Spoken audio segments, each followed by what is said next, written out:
साथियों नमस्कार, राम राम, जय जोहार। मैं रामानंद वर्मा पुनः आपका स्वागत करता हूं हमारे इस ज्ञान स्वर संगम परिवार में, जहां पर आपको रोजाना मिलता है रोज का वैदिक पंचांग, व्रत कथाएं, संपूर्ण रामायण कथा, जीवन उपयोगी महत्वपूर्ण जानकारियां और बहुत ही सुंदर सुंदर रामायण भजन। तो साथियों, अगर यह चैनल आपको जरा से भी उपयोगी लगे तो विनती है आप लोगों से हमारे इस ज्ञान स्वर संगम चैनल को सब्सक्राइब जरूर कर लेवे, साथ में बेल आइकन भी प्रेस कर देवे, ताकि आपको हमारी हर एक वीडियो का नोटिफिकेशन तुरंत मिले, जिससे आप बेहतर फायदा उठा सके। और साथियों, वीडियो अच्छी लगे तो लाइक और शेयर कर हमारा मनोबल बढ़ाए, साथ में कमेंट बॉक्स में जय श्री राम जरूर लिखें। और दोस्तों, पुनः आज आप लोगों के लिए आज की वैदिक पंचांग की पूरी जानकारी लेकर आए हैं। और आज का वीडियो विशेष है तिलक लगाने का महत्व, यानी कि तिलक लगाने से क्या क्या फायदे होते हैं। तो यहाँ पर सबसे पहले बात करते हैं आज की वैदिक पंचांग के बारे में। जैसे कि आप सभी को पता है, पंचांग के अनुसार आज दिनांक 3 जून 2024 है और दिन सोमवार। तो सबसे पहले आज जिनका जन्म दिवस है और शादी की सालगिरह है, उन सभी को बहुत बहुत बधाई, बहुत बहुत शुभकामनाएं। और हम ईश्वर से यही प्रार्थना करते हैं आपका जीवन हमेशा मंगलमय रहे। अब आगे यही पर विक्रम संवत की बात करें तो अभी 2081 चल रहे और अयन उत्तरायण है और ग्रीष्म ऋतु का ज्येष्ठ मास की कृष्ण पक्ष की 4 जून रात्रि 12:18 तक द्वादशी तिथि है, तब पश्चात त्रयोदशी तिथि शुरू हो जाएगा।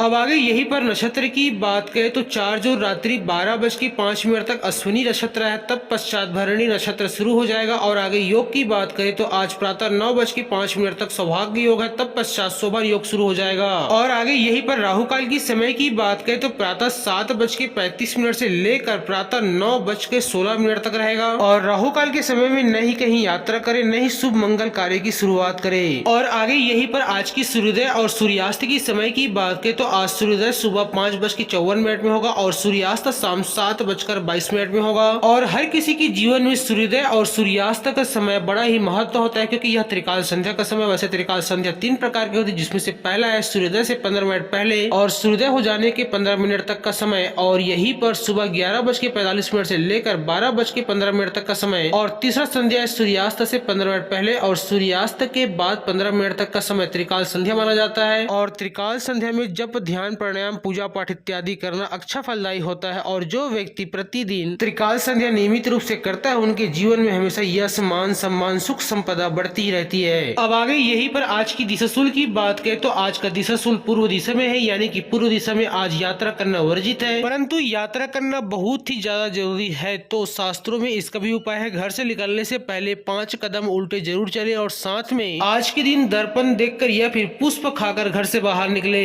तो इस विधि से दिशाशूल से बचा जा सकता है। साथियों, अब आगे यही पर ब्रह्म मुहूर्त समय की बात करें तो आज प्रातः 4:29 से लेकर 5:12 तक ब्रह्म मुहूर्त समय है। और अभिजीत मुहूर्त की बात करें तो दोपहर 12:11 से लेकर दोपहर 1:05 तक रहेगा। और निशिता मुहूर्त 4 जून रात्रि 12:17 से लेकर 4 जून रात्रि 12:59 तक रहेगा। साथियों, वैसे ब्रह्म मुहूर्त का समय स्नान, ध्यान, पूजा पाठ इत्यादि का होता है। और यही पर अभिजीत मुहूर्त का समय किसी भी नए या फिर पुराने काम की शुरुआत के लिए होता है। और निशिता मुहूर्त में सभी कार्य निषिद्ध होता है। और आज का पहला विशेष है द्वादशी तिथि को पूतिका यानी कि पोई खाने से पुत्र का नाश होता है, जो कि ब्रह्मव्यर्थ पुराण ब्रह्मखंड 27, 29, 34 में लिखा हुआ है। और यही पर दूसरा विशेष के ऊपर बात करें तो सोमवार को अगर क्षौर कर्म कराते हैं तो शिव भक्त की भक्ति की हानि होती है, लेकिन शिव भक्त नहीं है तो सोमवार को मुंडन, बाल कटवाने से कोई हानि नहीं होती है, लेकिन पुत्रवान को भी इस दिन बाल नहीं कटवाना चाहिए। साथियों, ये तो हुआ आज का पूरा वैदिक पंचांग। आप साथियों, यही पर हम बात करते हैं जीवन उपयोगी कुछ महत्वपूर्ण जानकारी के बारे में, जिसमें हम बात करते हैं तिलक का महत्व, यानी कि तिलक लगाने से क्या क्या फायदे होते हैं। तो साथियों, ललाट पर दोनों भवों के बीच विचार शक्ति का केंद्र होता है और इसे आज्ञा चक्र भी कहते हैं। इसे सी नेत्र अर्थात कल्याणकारी विचारों का केंद्र भी कहा जाता है। और दोनों भवों के बीच ललाट पर चंदन या फिर सिंदूर आदि का तिलक आज्ञा चक्र और उसके नजदीक की पिनियल और पीयूष ग्रंथियों को पोषण देता है। और यह बुद्धि बल व सत्व बल वर्धक होता है तथा विचार शक्ति को भी विकसित करता है। अतः तिलक लगाना आध्यात्मिक तथा वैज्ञानिक दोनों दृष्टिकोणों से बहुत ही लाभदायक होता है। इसलिए हिंदू धर्म में कोई भी शुभ कार्य करते समय ललाट पर तिलक लगाते हैं। और माताओं के लिए एक महत्वपूर्ण जानकारी यह भी है कि अधिकांश स्त्रियों का मन स्वादिष्ठान और मणिपुर केंद्र में रहता है, जिसके कारण और इन केंद्रों में भय, भाव और कल्पना की अधिकता होती है। और वे भावनाओं और कल्पनाओं में न बह जाए, उनका सी नेत्र विचार शक्ति का केंद्र विकसित हो, इस उद्देश्य से ऋषियों ने स्त्रियों के लिए तिलक लगाने का विधान रखा है। और यह भी ध्यान रखें, चंदन सिंदूर के तिलक से जो फायदा होता है वह आजकल के केमिकल युक्त बिंदियों से नहीं होता। और ललाट पर प्लास्टिक की बिंदी चिपकाना बड़ा ही हानिकारक होता है, इसलिए इसे दूर से ही त्याग देवे। और आप यह भी कर सकते हैं, तुलसी या फिर पीपल के जड़ की मिट्टी अथवा गाय की खुर की मिट्टी पुण्यदायी होता है, कार्य सफलता दायी व सात्विक होता है। उसका यह हल्दी का चंदन अथवा हल्दी चंदन के मिश्रण का भी तिलक हितकर है। और भाइयों को भी रोजाना तिलक करना चाहिए। इससे आज्ञा चक्र, जिसे वैज्ञानिक पिलियन ग्रंथि कहते हैं, उसका विकास होता है और निर्णय शक्ति बढ़ती है। यानी कि हर दृष्टिकोण से तिलक करना हर किसी के लिए बहुत ही ज्यादा फायदेमंद है। तो भाइयों एवं बहनों, रोजाना तिलक करना बिल्कुल न भूले। साथियों, इस तरह से अभी आपने देखा आज का पूरा वैदिक पंचांग और साथ में जीवन उपयोगी ऐसे और भी कई सारे महत्वपूर्ण जानकारी जो हर किसी के जीवन में बड़ा ही काम का है। और जिस तरह से हमने यह जानकारी आप लोगों तक पहुंचाई है, आप भी इस वीडियो को शेयर करके इस जानकारी को ज्यादा से ज्यादा लोगों तक पहुंचा सकते हैं, क्योंकि कर भला सो हो भला। क्योंकि आप जब किसी का भला करेंगे तो आपका भी भला होगा ही। चलिए साथियों, अब हमें दीजिए आज्ञा, फिर मिलेंगे एक नई वीडियो में जीवन उपयोगी कई सारे महत्वपूर्ण जानकारियों के साथ। तब तक के लिए जय श्री राम।